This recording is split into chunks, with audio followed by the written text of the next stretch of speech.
اعوذ باللہ من الشیطان الرجیم بسم اللہ الرحمن الرحیم۔ السلام علیکم ناظرین، آپ دیکھ رہے ہیں اسلامک وظیفہ پائے انم۔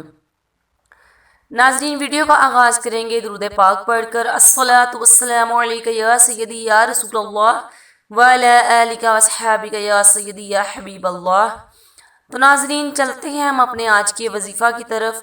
میرا آج کا جو وظیفہ ہے ان لوگوں کے لیے ہے جن لوگوں کو رات کو سوتے وقت ڈراؤنے خواب آتے ہیں یا سانپ یا بچھو وغیرہ نظر آتے ہیں، ایسے جانور نظر آتے ہیں یا ایسے خواب آتے ہیں جس سے وہ ڈر جاتے ہیں۔ انشاءاللہ یہ اس عمل کی برکت سے ان کو ڈراؤنے خواب نہیں آئیں گے بلکہ اچھے اچھے خواب آئیں گے۔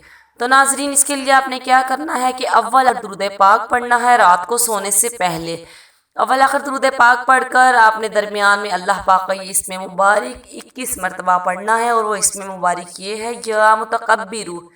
آپ نے یہ اسم مبارک 21 مرتبہ پڑھنا ہے، انشاءاللہ تعالی ان کو اچھے اچھے خواب آئیں گے، خواب میں نہیں ڈریں گے۔